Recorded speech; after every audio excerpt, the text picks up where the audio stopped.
Hey everybody, Dirili here. Thank you so much for joining me for another episode of Destiny's Princess. We are on Nobunaga's second ending, and usually the second endings don't seem to be as good as the first ending, so I'm not hoping for much.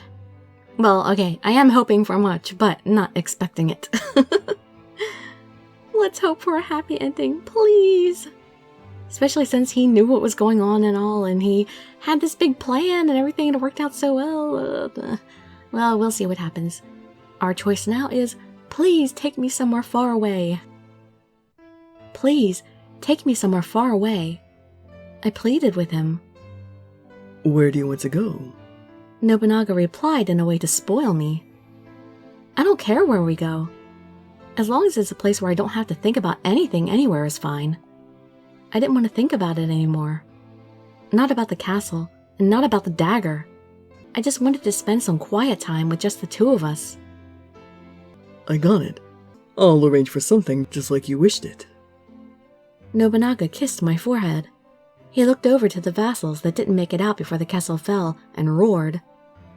We're going back to the castle. The place we were going might have just been rumble after a fire. Still, Nobunaga spoke as he always did. His strong voice echoed in our chests. In hell or heaven. Is that in hell of heaven or hell or heaven? I don't know, I can't tell.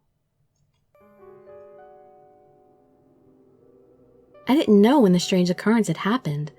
Was it when I defeated Rokaku Takayori? Or perhaps it started after the dagger was destroyed. The heavens. I woke up to Nobunaga's voice. I rode with Nobunaga as we left the Rokaku Kanoji castle and started to doze off. As Nobunaga held on to me, I heard worry in his voice. It was strange, as nothing agitated him. What's wrong, Nobunaga? Nobunaga looked at me with his kind eyes. He had started doing that since last night. Sorry, did I wake you? Yeah, but it's okay. He cuddled closer to me and looked up at the sky. Huh? I was confused and tilted my head. No matter how I looked at it, he was acting strange. I hadn't slept for very long, yet the sky was dark. It was like nighttime. That can't be good. It was a mysterious sight. The trees around us still looked bright, and the horse acted normally. And yet, it was like the sky was the only thing that had turned to night. When did this start happening? I don't know. I only noticed it when I realized something was off. Hey, you guys, when did the sky... I looked behind Nobunaga and called out to the vassals. Huh? Where are the vassals? Oof. It looked like Nobunaga hadn't noticed either. With a grim face on, he stopped the horse. Are we already in Nobunaga's world? No one was around us. Is anyone here? There was no reply. What's going on? Could we have taken the wrong way back? I wonder. We might have been tricked by some evil spirit. Nobunaga smiled. I heard that you can reveal the spirit's identity by looking under your crotch. Want to try it out? What? What kind of rumor is that? And how's that going to help anything? No, thank you. If you insist on it, why don't you do it yourself? I hope he knows some yoga. With a broad smile on his face, Nobunaga rubbed my head vigorously. You may have some guts. Aren't you scared? Well, no. I'm with you after all. As long as I was with him, nothing could scare me. But what should we do? Should we search for the vassals or go to the castle first? For a moment, Nobunaga was silent and let out a groan. Even if we search or go ahead, we might not be able to get anywhere. How so? Look, the path is gone. Huh? I looked around the area. There really was no path. Before I knew it, the path to the castle and the path we just traversed had disappeared. This can't be. What in the world is going on? I don't know, but it might be. Be what? This was my doing. Huh? In the middle of the forest, a man's deep voice came out of nowhere. In a flash, Nobunaga asked the perpetrator his name. Who goes there? Come out and show yourself. We were together just a little while ago. How heartless of you to have already forgotten me. The way he talked. Could it be...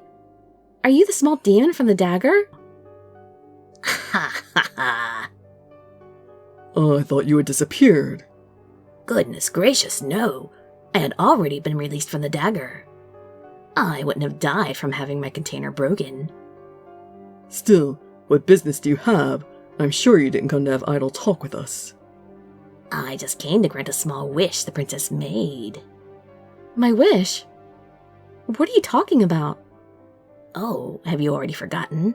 You just said it a short while ago. Please, take me somewhere.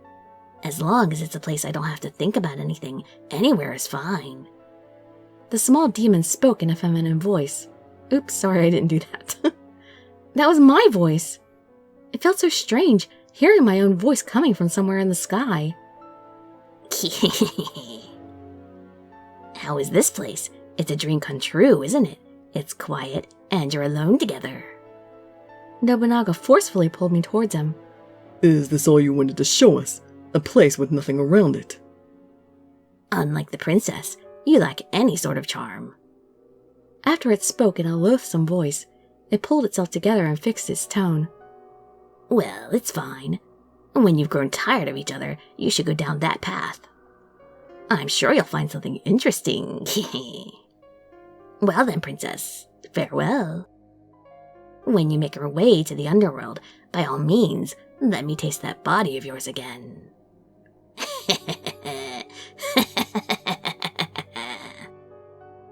The demon's voice trailed off, and the wind blew violently. And suddenly, everything stopped. Everything then returned to how it was. There was no wind or sound, and we were back in the mysteriously bright forest. There was but one difference. There was a dark black hole to my right-hand side. Shall we go? It's useless staying here. The only thing we can do is go. Nobunaga snorted and looked at me. What about you, Saya? Are you going to wait here? Of course not. I'll go with you to the ends of the earth. Oh, I don't know where we'll end up. It just might be the ends of the earth. As long as I'm with you, it doesn't matter where we go. I straightened my back and kissed him. Oh, my beloved. After he gave me a deep kiss, as if he was returning a favor, Nobunaga looked forward. Let's go. Yes. I held on to Nobunaga tightly. The horse walked into the hole, as if it was being called by someone. Other than the trees, the space was a huge open black hole. Just as we passed through the hole, the space around us changed. The horse walked and swayed through the pitch-black path. The sound of Nobunaga's heartbeat was calming. We rode the horse in silence for some time, and then we started to smell something in the air. It smells like something's burning. Oh, that can't be good. No! Please don't tell me we've gone back to the moment of Nobunaga's death in his old world. It does. What could it be? Nobunaga began to speak, but he swallowed his breath. A little past us, I could see a vermilion light. His hands on the horse's reins shook repeatedly. Nobunaga, what's wrong? I just remembered. Nobunaga murmured to himself in a low voice, and then... Suddenly, the scenery became bright. Right after I saw that, everything turned yellow and red. Nobunaga and I were sitting and holding each other in some sort of room. It was gruesome. In a small room where dead bodies sprawled across the floor. Some of them had committed suicide, others were shot by arrows. They fell with their eyes open. One part of the room had a pool of blood. The floor absorbed it and turned black. Originally, the room had probably been beautiful, but it was filled with cuts and arrows. Through the door, I could see the color of flames. This building was burning. Honno-ji. I looked up, and it seemed like Nobunaga was laughing at himself. Through some sort of strange phenomenon, Nobunaga's clothes were now different. I see. I brought you along with me. Honno-ji, where's that? Wait, a moment ago you said you remembered. Could this place be... Yeah, this is the world I came from. Nobunaga caressed my cheek. You see, Princess, I was about to kill myself. I was cornered by a traitor, and he set fire to this temple. He wanted me to commit suicide. That's when I was summoned by you. So that's what happened. I wonder what period in his life he was summoned before. That was probably why Nobunaga had been so lively, trying to unify the nations in my world. He tried to accomplish what he couldn't do here, in a new world. He wanted to fulfill his wish. Find him! He has to be somewhere around here. Off with his head! I heard voices coming from the hallway. They're so boorish. They won't give someone the time to dance when they're supposed to dance. Nobunaga lovingly caressed me. I'm sorry for getting you mixed up in all of this. We're already surrounded. They would never let me go, but you don't have to die with me. If you pretend to be a servant, they might let you live. Might? That's not very promising. I don't want to live without you. I'll die with you, come hell or high water. I shook my head. I'll be with you for all of eternity. There was no meaning in living in a world without him. It wasn't worth it. We might be going to the underworld. Are you okay with that? I don't mind. Nobunaga stared at my face and laughed joyously. This is exactly why I love you so much. He firmly grabbed onto my waist and indulged on my lips as I bent backwards. Please find a way to live, though. At least try. It was so intense the top of my head became dizzy. I am not afraid. All my loved ones had already passed on. The only thing I feared was being apart from Nobunaga. I didn't care. As long as we died in each other's arms at the same time, I wouldn't be scared. Nobunaga put his hand on my face. Behind me, I heard the door open and a number of footsteps. He's here! Ha! Huh, you wanted to be with a woman until the very end. I heard them unsheath their weapons, their dirty footsteps, and the flames exploding. Dirty footsteps? What exactly do dirty footsteps sound like? I ignored all of it and firmly held Nobunaga as I lusted for his lips. Girl, come here. We can save your life right now. He spoke in an overbearing voice. For a moment, Nobunaga took his lips away and opened his eyes. I took a peek as well and saw them glare at each other. I don't mind. You can kill this girl along with me. What are you? He said it's fine. Just do it already. We're not gonna resist. Not gonna fight back. Nobunaga and I looked at each other, smiling. We kissed one more time. The flames were already eating at the room. The men's bloody armor shined in the light. Nobunaga's lips were soft yet strong. It was like my body melted just from his kiss. I wanted to stay like this forever. I wish time would stop. Do it. But... just do it! After their dialogue, Nobunaga and I were connected by a spear as I was intoxicated from his kisses. Does this mean we're getting a little Afterlife chapter, please? Never, Neverland. Huh? I was supposed to have died. I blinked over and over. Before I knew it, I was lying in a peaceful and charming room. Is this Honno-ji? But Honno-ji had been burned down, and more importantly, I was supposed to be dead. Nobunaga! I jumped up. Nobunaga was there. He was lying next to me. Nobunaga! I held on to him. His clothes were sticky with blood. There was a giant hole in his chest. I shouted as I hugged him. He did die after all. I was the only one who survived. Suddenly, there was something on my shoulder. Huh? It was Nobunaga's hand. I looked, and his eyes were open. He was laughing. What's wrong? Why are you crying? Nobunaga! I held on to Nobunaga tightly. I'm so glad. You're alive, aren't you? Of course. I'm better than ever. Why did you think I died? I mean, we were stabbed at the same time. And look, there's a hole in your chest. Hmm? He got up and thoroughly examined his chest. Next, he looked at my chest. There's a hole in your chest as well. Oh, you're right. There really was a hole in my chest, but for some reason it didn't hurt, and it wasn't itchy. Itchy? You had such beautiful breasts too. How unrefined. What, you don't like my breasts anymore? That's rude. Just one little blemish, come on. Geez, this isn't the time to be saying that kind of stuff. Have we died? Nobunaga snorted and stood straight up. He fearlessly went to the garden and opened the door. The scenery in front of our eyes was the underworld. I thought it was going to be heaven or something, but no, flames! Without a doubt, it was the underworld. There were rough and pointed rocks, as well as burning fires everywhere. The dead hung their heads as they followed a demon. There were harsh punishments happening everywhere.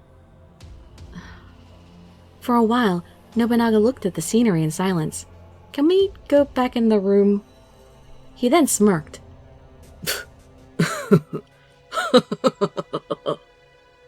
Nobunaga? He looked over at the scenery one more time and nodded. Will he conquer the underworld now? Great, I like it. Princess. Yes? I'm going to take over the underworld. I knew it! Oh, you! No matter where he went, he was always the same. I replied, feeling a little exhausted. Oh, do you like the scenery? Not at all. It's littered with demons and the dead. They're worth controlling. Really? Are you sure? What's wrong? Why the long face, Princess? Don't you like this place? No, I don't. No, of course not. I forced a smile. The small demon and the dagger said we would meet again in the underworld. Plus, I'm sure Wakako Takayori is here as well, right? It wouldn't be bad if you punished them first. That's exactly why I chose you. Nobunaga nodded in satisfaction. Before I knew it, the hole in his chest had been filled. There was an elegant horn on his head. I noticed I had one too. Ah, so we've become demons. An elegant horn on his head. Yes, what a beautiful, elegant horn you have there, Nobunaga. The hole in my chest was gone, along with the small horn. Okay, they definitely wrote that wrong. They didn't need to mention the horn again, but actually the horn is still there. It is not gone, like the hole in the chest. Oh no, I wonder if these will get in the way when we kiss. Not if you tilt your head to the side. Everything will be fine. You'll figure it out. Want to test it out? I came close to Nobunaga, and we kissed. It was different from when we were humans. Our tongues were sharp and groped each other's. You've gotten better. For some reason, the horn looked good on my husband. His fangs were also manly. I want to see the fangs! Why couldn't they put that in the picture? He does look good like that, though. Maybe I was in love with the demon from the start. What was there to dislike? Yeah, that's what I say. Even if we had horns, I loved him, and he loved me in return. Nothing had changed. Nobunaga went down to the underworld from the veranda. He put his hand out toward me. Come with me, the demon of the sixth heaven, my demon princess. It would be my pleasure to go with you. I smiled and took Nobunaga's hand.